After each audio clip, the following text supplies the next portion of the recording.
Hey YouTube, MDEX Music here, and welcome back to our series on decoding jazz. Today we're just going to address a few questions some of you guys have had regarding mapping Tonal Harmony Pro, and mostly talk about the Playalong, but also touch on some other questions. If you're not familiar with the rest of the series to this point, we definitely recommend checking it out before you watch today's video. So down below in the description of this video, we've included a bunch of links. One of those will send you directly to where you can get mapping Tonal Harmony Pro, because a lot of people are asking lately, how do I get my hands on mapping Tonal Harmony Pro? So we've gone ahead and included that down in the description below. Also down in the description, we've got links to other stuff like 1,000 plus jazz standards in XML format. So this is a format that you can, once you've procured mapping Tonal Harmony Pro, use these and import them into the app and then do all the stuff you see us doing in our series. It's a great interactive tool that helps you get the most out of the online content that you've been enjoying to this point. We're also going to give you guys for free Oleo and Scrapple from the Apple, the two songs we've done to this point, completely harmonically analyzed. All right, so now what we'd like to do is take the rest of the video and talk about one of mapping Tonal Harmony Pro's more awesome features, and that is the Playalong. This is one of the better play-alongs you're going to find available today. We put a lot of work into it to make it completely customizable. So what we're going to show you now is how to use the play-along, how to tweak all the customizable things that allow you to do exactly what you want to do with mapping Tonal Harmony Pro. All right, so let's go through some of the play-along features that we spoke about earlier. And to do so, we're going to load Oleo, the song we've been analyzing to this point. So I'm going to go here, open, and I can search for any of the 1,000 plus jazz standards that we've talked about before right here. Oleo, all right, there it is. And boom. All right, so now that we've got Oleo loaded, let's take a listen to what the Playalong will do with the chords as it is set with its current settings. First thing, I'm just going to change the tempo. I'm going to go from 120 to maybe like 180 or so, and then hit the play button over here.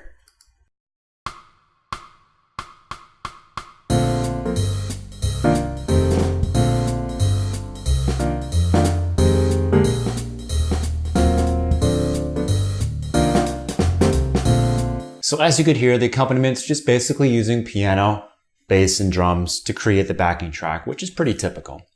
But what is not typical is how mapping Tonal Harmony Pro figures out the voicings. And let me show you what I mean. When we're entering a chord progression, we're not really entering in chords, we're entering in a function, or we're creating a journey through this landscape that is the map.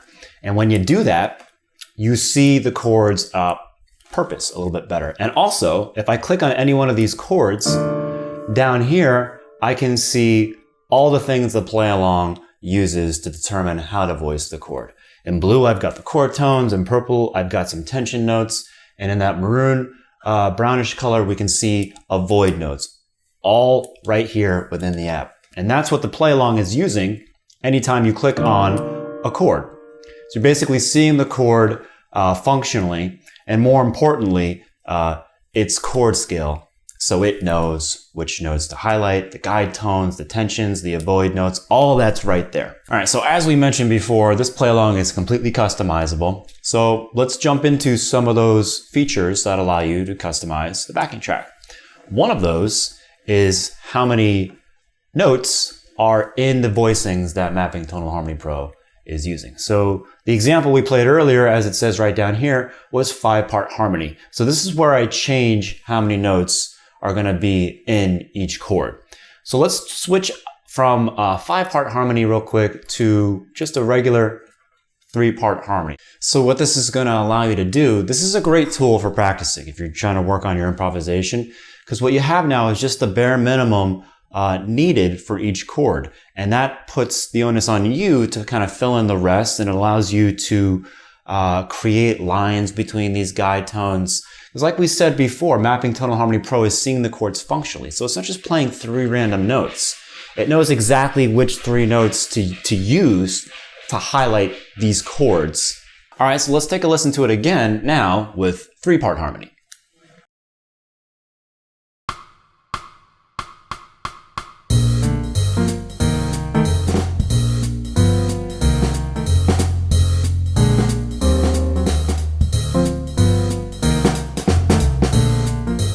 All right, so just one thing worth noting is that some of the changes that you'll make with the play along occur in real time.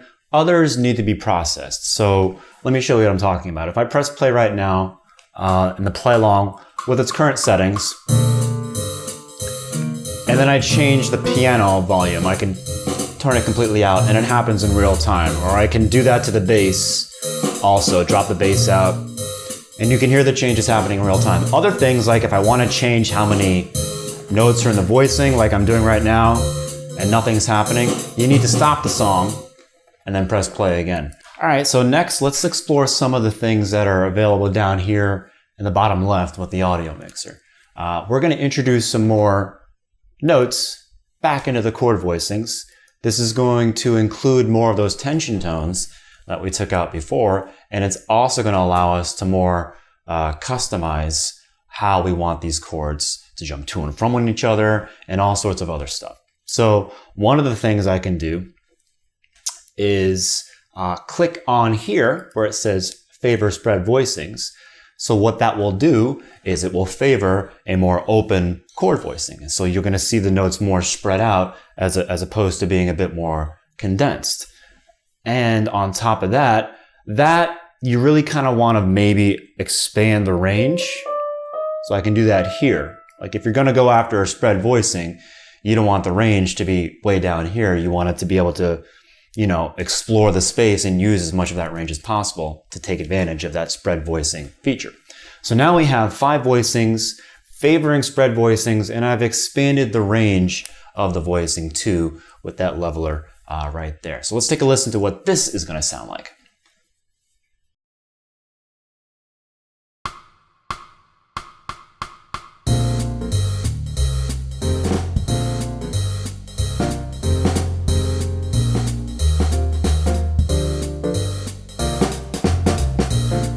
All right, so now the next feature we want to talk about is this randomized voice leading button right here that we've had off to this point. So when you select this, if I turn this on, what that's basically going to do is sort of more or less abandon some of the more traditional rules with how voice leading usually occurs from one place to another. And that is like nice smooth lines. What this will do is force the voicings to be a bit more disjointed and leap up and down to and from one another. So this is great if you're going to be staying on a chord for an extended period of time, because it will kind of break up the monotony of that chord just staying the same. You're going to hear all this movement occurring even though the chord is not changing with this feature enabled. So let's take a listen to our arrangement now with that option on.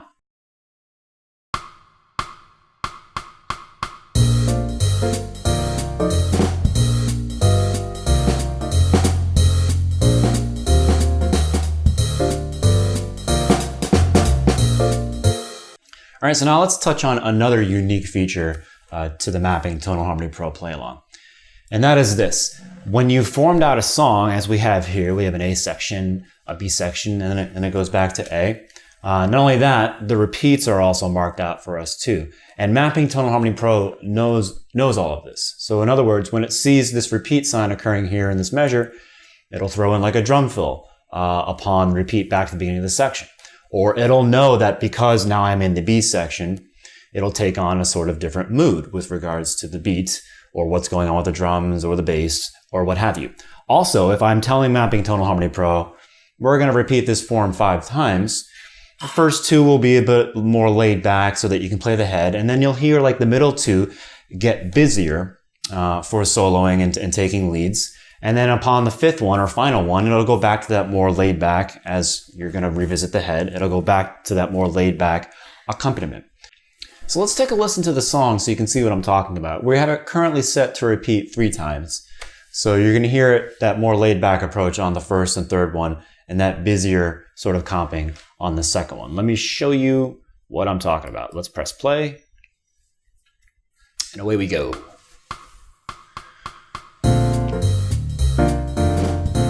So you hear a fill coming up here on this repeat. There we go.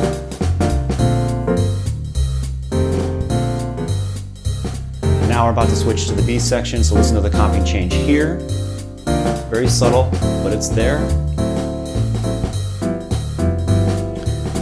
And then to the A section.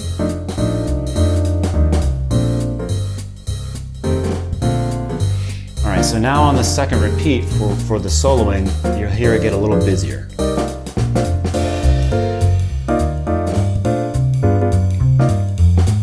Here comes another fill.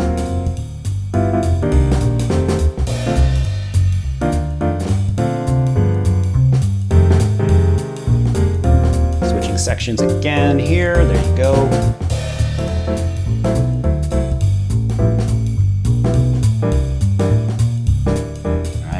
Back to the A, another subtle change there. Now we're going to play the head one more time so you'll hear the comping get less busy, just like it was on the first go around. So also included in the play-along panel down here, we've got different groove variations for each instrument. So if I click on this drop-down menu, I have 3 different ways. Think of it as 3 different pianists comping underneath the chord progression. So if I click on piano 2 here, I'm going to get a slightly different take on the piano player's comping style. So let me play that now that it's on piano 2 and let you guys hear what that sounds like.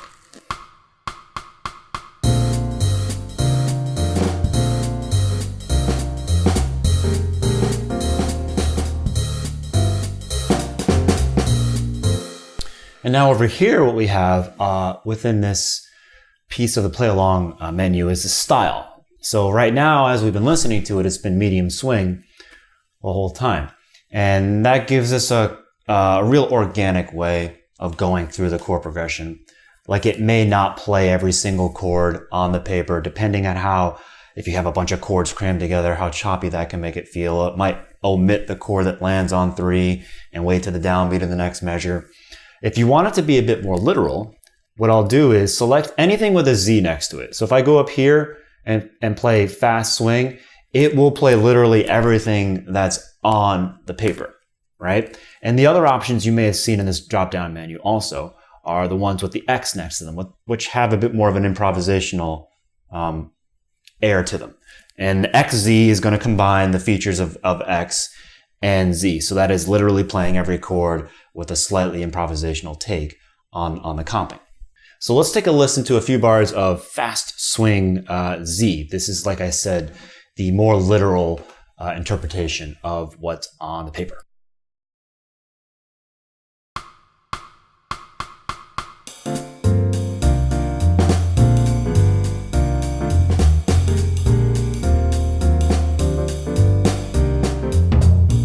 All right, and then one last thing to touch on that allows you to even further customize how you want the play along to behave is found up here where it says voicings. So automatically by default are checked off all these voicing roles of how the chords navigate to and from one another. And you can deselect or select as many of these or as few of these as you like on top of all the other changes we talked about to make it play exactly how you want it to play for whatever it is you're trying to achieve. So another great thing about the play along in mapping in Tonal Harmony Pro is that because it is so theory-based and that theory is so fundamentally strong and sound that we can constantly improve the play along through our updates. We can constantly add new algorithms that improve it and make it even that much better. So be on the lookout for that because we're always striving to make what we have that much better for you guys. So that's all we had today. Hopefully that was helpful as usual.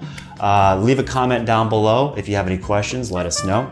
Click on the like and subscribe button. That always helps us out. And if you want to stay up to date on current contents, hit that notification bell. Thanks for watching.